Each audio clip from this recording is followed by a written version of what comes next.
This Friday, Jamie Lee Curtis and Lindsay Lohan are back to switch things up in Disney's Freakier Friday. Totally, yes. It's an absolute riot, and the only movie that can be described as so much weirder than the last time. What last time? it's the frequel You ready? we've been waiting for.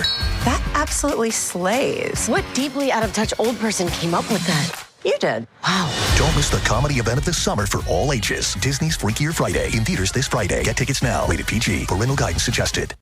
This episode is brought to you by Nordstrom.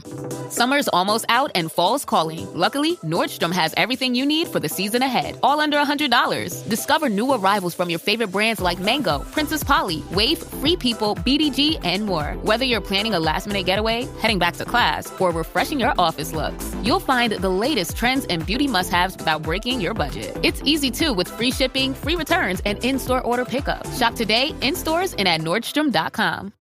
Juvederm Day is coming on August 20th. For one day only, buy one $75 gift card and get one free. Juvederm Day gift cards can be used on any product in the Juvederm collection of fillers. Don't miss out on this once-a-year chance to save. Join Allie now while supplies last. Skin Beat by Juvederm is excluded from this promotion. Terms and conditions apply. Pie in the Sky Media. This series contains adult language and descriptions of graphic violence throughout. Listener discretion is advised. It was springtime, 2001, in Radnor, Pennsylvania. The boys walked the expanse of soggy grass at Inky Park, heading out towards the woods. The 13-year-olds were immune to the mud. They wanted to get dirty. A couple of years before, Hurricane Floyd had devastated their fort, and on that day, they were looking to rebuild in the woods at the edge of the park. Once inside the forested area, the kids started poking around as they searched for just the right spot. When making a fort, location is everything. The flatter the better. Naturally, they gravitated toward the berm, a raised hill with a flattened top. It was overgrown then, but in days past, that berm had been the foundation for the now abandoned P&W trolley line. Underneath the brush, you could still see the tracks. One of the boys started climbing up the scruffy landscape, but stopped because he noticed something that was inside of nature, but like the railroad tracks, was also outside of it. It was just a pile of rocks, but as he stared at it, the formation looked curated, as if someone had intentionally placed the stones in such a way to mark the spot. But why would anyone do that? Unless they were trying to hide something. The kid shouted out for his friend as he began to remove the rocks one by one, and was surprised when his hunch had been proven correct. Someone had hollowed out a portion of the hillside, then stuffed a piece of hard black plastic. It was a corrugated drainage pipe, or a section of it. The mouth of this pipe was covered with a piece of wood. Immediately, the boys began to push away the dirt, revealing a pipe that was roughly 2 feet across and 4 feet long. Now what? The teens shared an expression, wide-eyed thrill at finding something unexpected, but also terror thumped in their hearts. What if what they'd found was potentially dangerous? Like someone had stashed a body inside the pipe. Dangerous. And all that implied. So the call of the wild had enticed the boys into the woods to explore and pretend. But they were 13, suddenly thirsty for a coming-of-age adventure they'd found under a pile of rocks. The question became, would they, like the characters in the movie Stand By Me, answer the call? Would they seek out what they believed was the truth, that there was a body hidden beneath the wooden lid of that buried drainage pipe? Teddy? Yeah? This the back Harlow Road? Yeah. Our kid must be around here someplace. Teddy, you and Vern watch the left side of the tracks. We'll take the right. All right.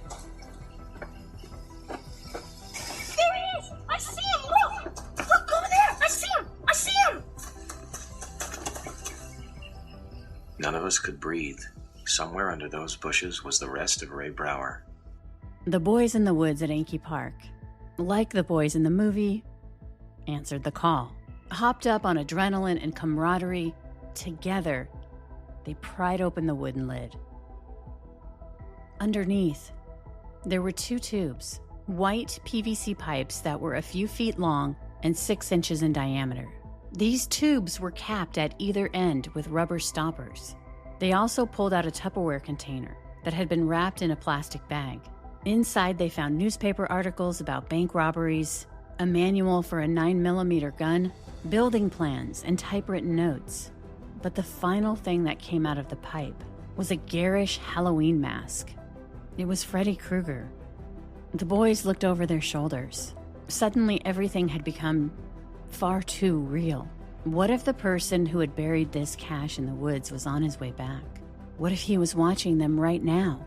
What would that person or persons be willing to do to protect what the boys had found? Was it worth dying for? Some bitch, my little brother. Wasn't planning on taking the body from us, was you, boys? You get away, man. We found him. We got dibs. We better start running, eyeball. They got dibs. We earned him, man. You guys came in a car. That's not fair. He's ours. That's not fair. He's ours. Well, not anymore. There's 4 of us, eyeball. You just make your move. Oh, we will, don't you worry. Welcome back to Criminal Mischief with Carolyn and Brandon. You're listening to episode 133, The Unmasking. My name is Ray Carr, actually Dr. Raymond Carr. I'm currently a professor at Wilmington University. I run their Criminal Justice Institute. I'm the director of the Criminal Justice Institute at Wilmington University. And prior to that, I spent 27 years as an FBI agent. The majority of that time was out of the Philadelphia office. It was October 2000, and Special Agent Ray Carr gets a call from a colleague, Joe, who worked out of the FBI's Scranton, Pennsylvania home office. I get a call from some agents in a satellite office outside of Philadelphia that's more up towards the Pocono area. Pocono is in Pennsylvania. And they say to me, hey, Ray, we're having a problem with a guy that's been kicking our butt for about 13, 14 years. And I said, well, what's the situation? He says he's been robbing banks, and he's basically been robbing these banks on Friday night. And we haven't been able to catch him. Every time we go to one bank, he hits another bank. And he's done about 17 robberies since 1987. Now, Ray had never heard of this particular bank robber, but he was intrigued. Earlier in his career, he was assigned to Squad 10 in Philadelphia, an elite team who worked bank robberies. At a time when Philadelphia was ranked above the national average in violent crime and bank robberies. During the 90s, Ray found himself going to 3 or 4 bank robberies a day. And from this experience, he knew most serial bank robbers usually were caught quickly. So the fact that this so-called Friday night bank robber had eluded police since the late 80s, 13 years, well, to Ray, that was shocking. That in and of itself, having an individual that's robbing banks for that period of time, and we don't know who he is, if you're any good at bank robbery, you probably last 7, 8 bank robberies and then you're caught. But that wasn't the case here. And they have no idea who this individual is. The agent was reaching out to Ray for help because even though he wasn't working on Squad 10 anymore, Ray was an expert investigating bank robberies, and he had also trained at the FBI's Behavioral Analysis Unit in criminal profiling. Ray's job was to liaise between the FBI's field offices who requested help, like Joe, in putting together profiles with the help of the BAU. The Pennsylvania field office wanted Ray to put together a profile of the bank robber to get some kind of leverage in helping them crack the case, because this guy was continuing to get away with a lot of money. Like, he's not hitting it every Friday night. Remember, 27 bank robberies over 13 years. So he's hitting, but the average take in some of these robberies is anywhere from 20 to 120,000. That's a lot. So he's accumulating a lot of money in these robberies. Now, usually profiles are for unsolved homicides and serial rapists, not for bank robbers. But investigators were desperate. They needed to understand who they were dealing with.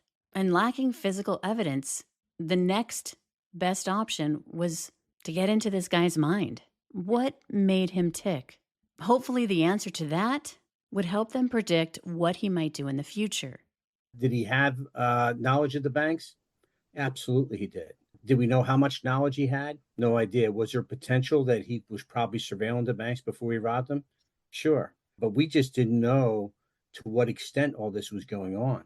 But the thing that really bothered everybody was that they couldn't catch this individual.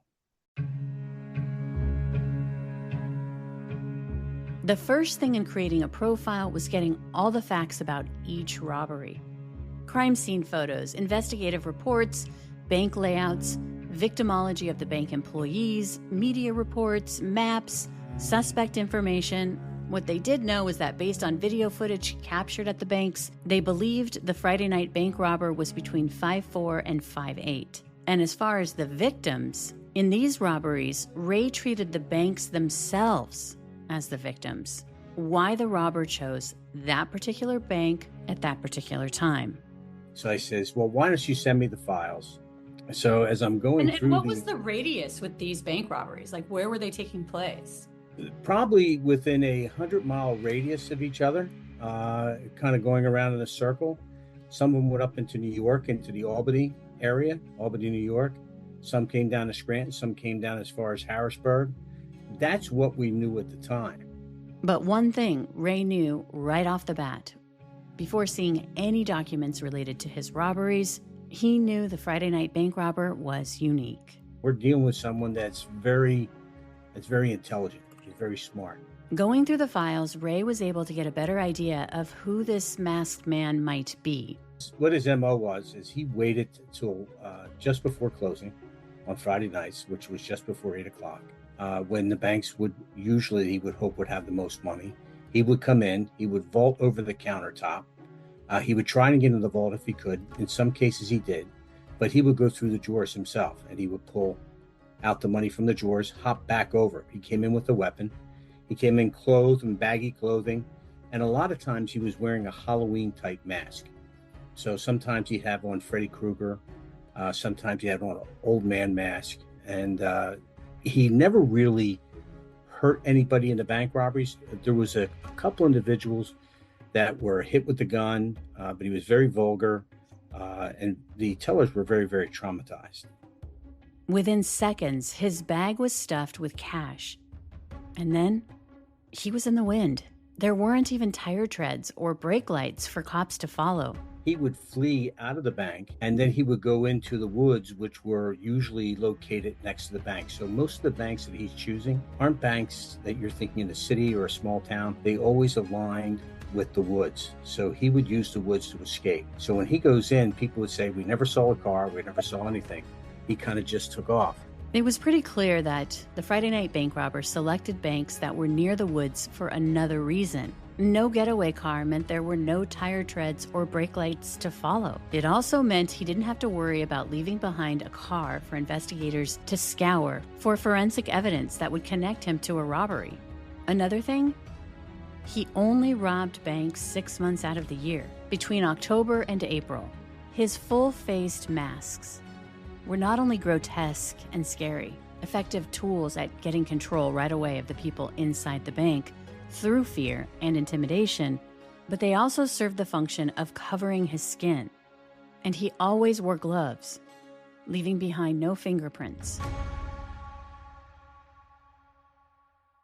But the one thing the mask and the gloves couldn't hide was his physicality, because once inside the banks, from a standing position, he vaulted up onto the counter, then dropped to the other side, right next to the teller, and he began stuffing money into his own bag from the cash drawers. Another important detail, the reason he robbed at night suggested that he was organized, risk-averse, and not desperate. At night, he'd have a better chance of stealing away under the cover of darkness, and once he escaped to the woods, he was gone. All of these details screamed out to Ray that the robber was highly intelligent and was an effective planner. Taking time off meant he most likely wasn't living a flashy lifestyle where he spent all the cash at one time, which also meant he didn't draw attention to himself. And most likely the reason he was more prolific than any other bank robber. He wasn't flashy or celebrated. He wasn't romanticized. He was totally and utterly anonymous. Based on this, Ray put together a profile on the Friday night bank robber that he was a white male, loner, highly educated, athletic, and most likely military trained. But even with the profile, they were no closer to finding him. But according to Ray, sometimes you get lucky. Remember those kids in the woods who thought they'd found a body? I get a call from a PD, Radnor, Pennsylvania, which is right where Villanova University is. And he says, "Hey, Ray," he says, "are you busy this morning? It's 8 o'clock in the morning." And I says, "No, what do you got?" He says, "We found something. We think it's either a white right wing or left wing group. We found a bunker in the woods next to the PD. We're not sure what we have." If you'll recall, it was early April, 6 months after Ray started studying the Friday night bank robber cases, and still no closer to finding his identity. That's when he got a call from the Radnor Police Department. Apparently the boys, after finding the buried pipe, brought everything they found inside, the 2 long plastic tubes that had been capped on either end, the Tupperware container, the Freddy Krueger Halloween mask, to the nearby police station. So these kids are playing there, and they find this drainage tube. This drainage tube is black in color. It's about 3 foot long and about 12 inches in diameter, and it's buried into the side of a berm. So the berm was an old railroad track that used to run through this area, and on the other side of the berm are $1 million homes in the Villanova area. So these kids are looking, and they start looking, and they open up inside this drainage tube is these PVC pipes. And they open up the PVC pipes, and there's all these documents in there. And as they're looking at these documents, they see that there's a lot to do with weapons. And they get a little concerned. So they walk over to the police station, which is a short walk. A police officer started pulling out the contents inside the tubes and saw a piece of paper that had the name of a bank on it and what appeared to be the floor plan. There was a handwritten note that said, "Friday night, 1 female teller and 2 others in the bank." The officer, not quite knowing what he was looking at, but also believing what the boys had found buried in the woods was really important, immediately went to his sergeant, who then asked the boys to take them to the woods. The sergeant saw the hole where the boys had unearthed the pipe and started walking around the perimeter. He wondered if something else had been buried in the area as well. This episode is brought to you by Espolón Tequila. Slow, sticky, snoozy. They call these the dog days of summer. But Espolón? They don't do boring. Welcome to the Marg Days. Espolón Tequila. 100% blue Weber agave, born to shake up your summer. Just add lime, agave, and a little attitude. Visit espolontequila.com. Espolón Tequila, 40% alcohol, volume 80 proof. Copyright 2025 Campari America, New York, New York. Drink responsibly. That sound is the leaky shower head that came with your rental. The one that has you starting every morning with a low-pressure nightmare that's nearly your age. Stop settling for someone else's shower. Consider this your wake-up call to swap it for the relaxing feel of a Moen shower head and see how one easy change changes everything. Water designs our life. Who designs for water? Moen. Hellmann's believes they can turn any mayo hater into a lover. So, if you know someone who thinks mayo equals bland, show their taste buds the truth and challenge them to try Hellmann's flavored mayo. With irresistible flavors like Hellmann's spicy mayo, garlic aioli, chipotle, and Italian herb, they'll be eating their words. Challenge haters to try Hellmann's flavored mayo and get them to eat their words. Learn more at hellmanns.com/eatyourwords. Now at Chipotle, our all-new Chipotle Honey Chicken brings Chipotle heat with a touch of sweet. Seared smoked peppers and savory Mexican spices, blended with a hint of pure honey for a perfectly balanced sauce. All combined with fresh, tender chicken hot off the grill, served up in your favorite burrito or bowl. New Chipotle Honey Chicken.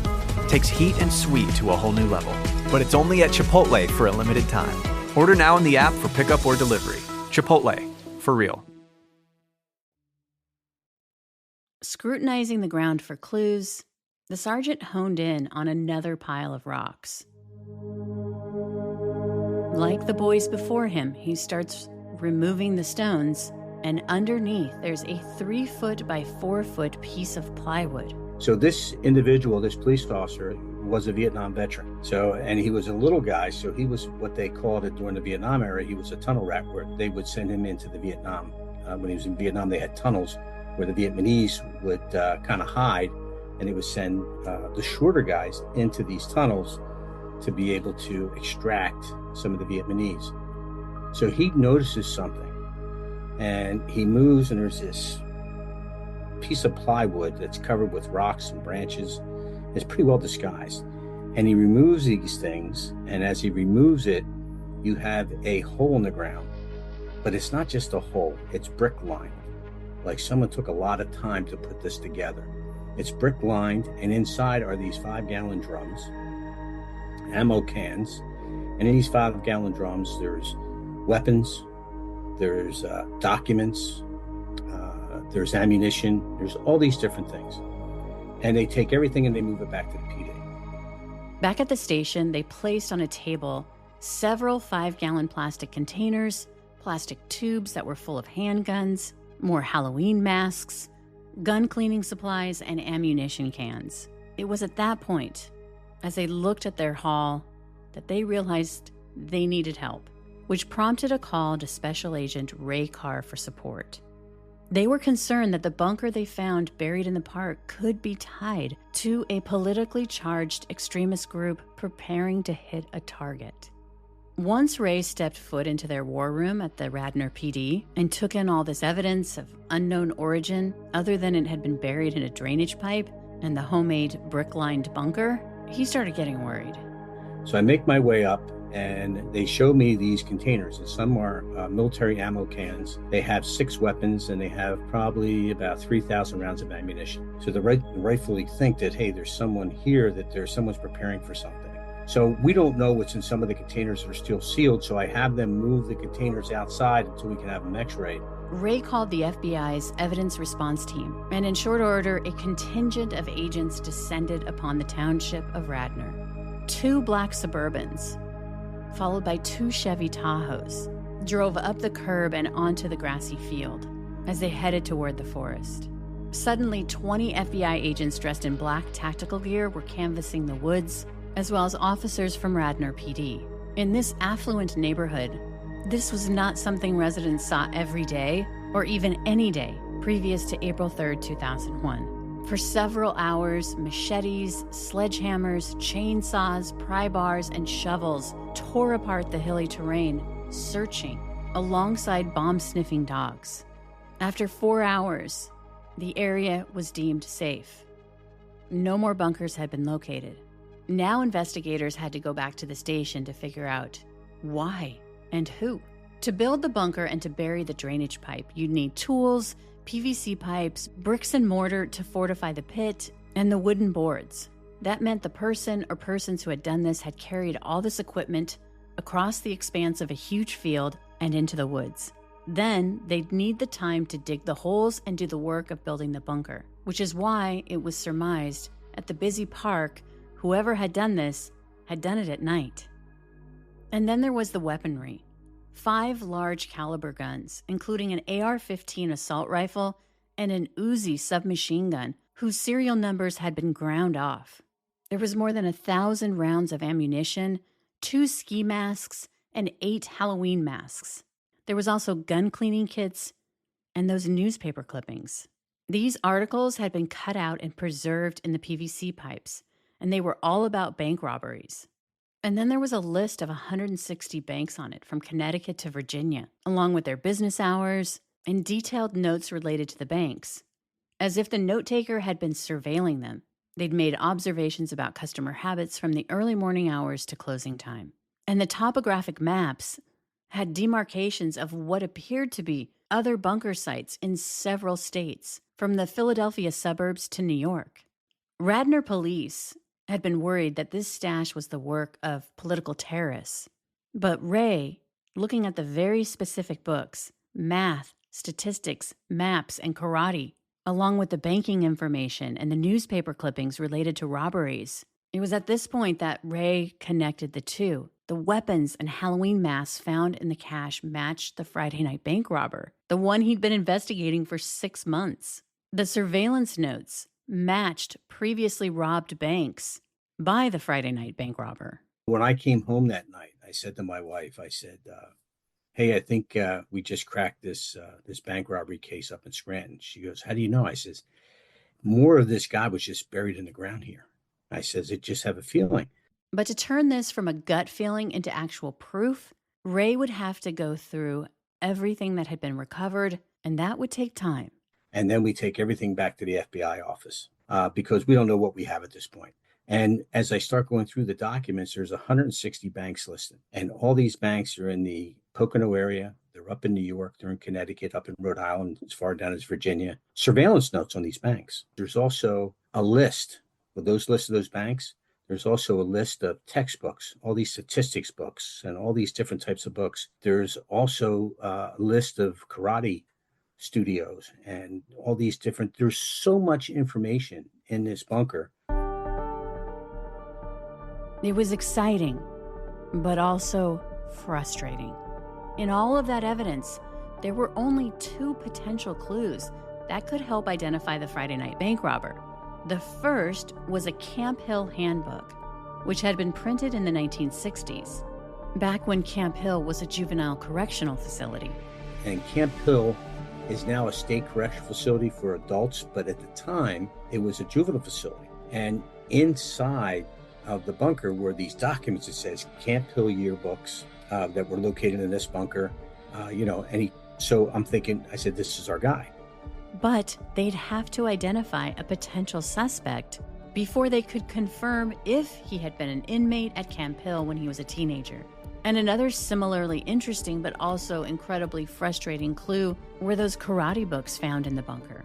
Karate videos, Dillman plaques, George Dillman. Well, George Dillman is a sensei for a karate studio in Reading, Pennsylvania. Couple of things. If the guy who had built this bunker was the Friday night bank robber, and if he was a student of karate, that could absolutely account for the physicality previously described by tellers during each heist, where the assailant vaulted from the floor onto the teller counter like a superhero villain before jumping down beside them and stuffing cash into his bag. Ray sent some of the documents found in the bunker to the FBI lab in Quantico for forensic analysis. So I sent some things down to the FBI lab and I said, look, I need you to assess this for fingerprints and hold for touch DNA. This is in early 2001. Unfortunately, the lab was incredibly backed up, which meant it would take time. In the meantime, Ray got together a team to go over his thoughts about the Radnor bunker and how he believed the stash belonged to the Friday night bank robber. I bring everybody into Philadelphia and I have a meeting. I bring the New York FBI in, New York State Police in, I bring New Jersey, I have like 40 people sitting in this big conference room. And I tell them, look, this is what we have. I said, I have these lists of banks. I said, the guy that's been robbing banks since 1987, this is our guy. We just got to find out what his name is. I said, and everybody thinks, Ray, you're full of crap. How do you know this? You don't know. And I said, look, I've been studying this guy for 6 months, and I can tell you that more of him is just buried in the ground. I said, we just have to put a name to him. But why do you think that they were skeptical of this? I mean, it seems like, you've got the whole enchilada, so to speak, except for the guy. Well, sometimes it's just, sometimes it's better to be lucky than good. And just these kids playing there and this thing found, but people just saying, there's no way, it's not that easy. People they're always looking to take the more difficult road rather than look what's right in front of them. Not Ray. He continued to look at what was right in front of him, these topographic maps. They potentially were the key to other bunker sites. In this bunker also is a list of maps, topographical maps, and other maps of other bunkers, and probably 30 to 40 different bunkers all throughout the eastern part of the United States. So I'm going, oh my God, what do we have here? So but this is reminding me of, not to interrupt, but like my mind is being blown because it's kind of like, I don't know if you're familiar with that Israel Keys yes, I am. With the kill kits and how he would strategically hide these in different states, waiting for him to, I mean, that's kind of what this sounds like. Did you guys also surveil this area just in case he might come back? No, we did not. We thought about putting up a pole camera just to see what would happen, but we didn't do that. We just had so much information that we were going through, and we figured a lot of the information, we're going to get prints. As Ray waits for prints, he gets a former law enforcement officer who had become a park ranger to help. Because finding the other bunkers, if they even existed, would not be an easy task. The Pennsylvania State Gamelands encompasses more than 17,000 acres of mountainous Appalachian woodland.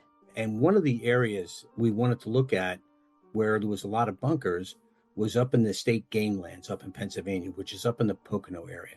And there was an individual now I have the Scranton office, which is a satellite office of Philadelphia. I have those guys involved. We go up to the state Gamelands. I said, look, do you know anybody up there? And there was a guy they knew. His name was Fred. He was a former cop, and now he was the head of the state Gamelands. And he said, look, if there's something up here, I'll be able to find it. And I said, well, apparently you haven't been able to find it. It's been there, been here for years, like this other bunker has been. 2 months after the Radnor cache is found, Fred and 2 other guys go to the parking lot at Broad Mountain, off Route 93. According to the map, another bunker should be 70 paces from the parking lot to inside the woods. The 3 men go in and count the paces, and they don't find anything. And using a metal detector is pointless because of high concentrations of iron ore in the rocky terrain.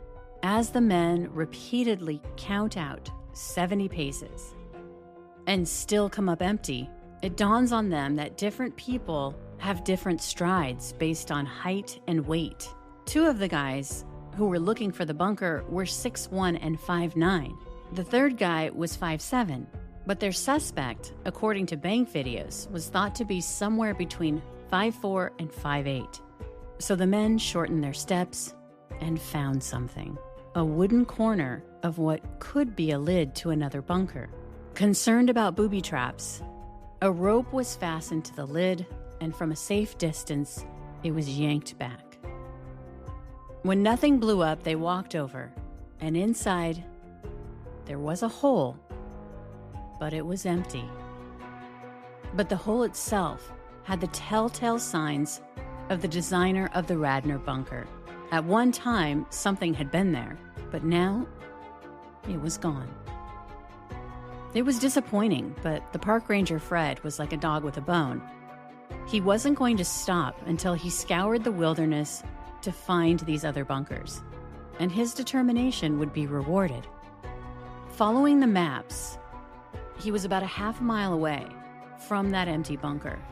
This time, Fred spied a formation of rocks that felt arranged. And just like the boys and the Radnor police officers after, he began taking the stones down one by one.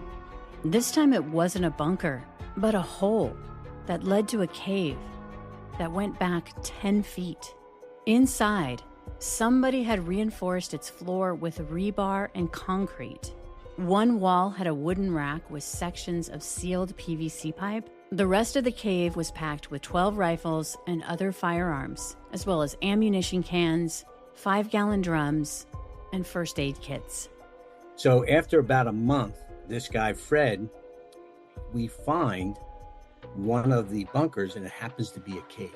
And inside this cave, there's 27 weapons. And there is additional 8 bunkers that are found in that general area where he had things. And there's probably, I'm going to estimate, probably 700 or 800 books, textbooks, and they're all statistics books.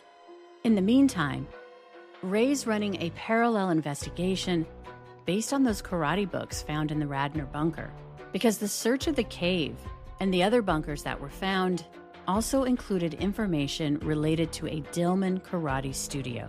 So I go to this guy, George Dillman. I have an agent go to him in Reading. And he goes, Ray, I walked in. He goes, his wife was in a bathing suit. He's in a bathing suit. And they invite me in. They take me out. They're sitting in a jacuzzi. I'm in a suit. It's in the middle of the summer. And he goes, I thought they wanted me to get in the pool in order to interview him. And he said, I started talking to him and I said, do they know anybody? He says, this guy doesn't ring a bell. He says, I'm just not sure. He says, I have dojos all over the world. So I says, okay, good. I said, let's look up George Dillman Dojos, which is a karate studio. And I found 3. One in Philadelphia, one in Bluebell, which is like the suburbs of Philadelphia, which is like north of Philadelphia, and one that is west of Philadelphia in Drexel Hill. That was the closest to me. So I said, let's go. That's closest to where we found the bunker. Let's go to that one. On June 7th, 2001, Ray, along with a Pennsylvania state trooper, visited a George Dillman dojo. This dojo is owned by 2 people. One is a medical doctor, who I talked to, and the other guy I find out is a high school teacher who's about the same height that we're looking for with this individual, because we're looking, and I develop a kind of like a profile. This guy's anywhere from 5'4" to 5'8". He's probably in his late 40s, early 50s at this point. He has a fascination with guns. He probably has military experience and a couple other things going through it. So we kind of tell them these same things. And I said, does this reflect anybody? And if he works, he probably works with numbers. And they go, well, that sounds like Carl Gugasian. Next time on Criminal Mischief, Part 2 of Unmasked. So I talked to the U.S. attorney. I said, look, we need to move on this guy before he hurts somebody. We know who he is, and if he hurts somebody, we're going to be liable. And they actually agreed with it. So we're getting things ready, and I'm working on a search warrant for his home and on his vehicles, and the very next Friday night, he hits again. Before I let you go, I want to thank special guest Ray Carr for coming on the show. His book, 30 Years on the Run, The Hunt for the Most Prolific Bank Robber in History, was a huge help in the research of this episode. Up next, Criminal Mischief bonus content. Here, my co-host, Brandon Morgan, and I discuss the case in more detail. Also, if you haven't already, check out our Criminal Mischief YouTube channel. And as always, thanks for listening. From Pie in the Sky Media, Criminal Mischief is an EVO production. Recorded live in the beautiful Pacific Northwest. We're produced by Brandon Morgan and myself. Music by Soundstripe. For EVO Creative, I'm Carolyn Osorio, your writer and host.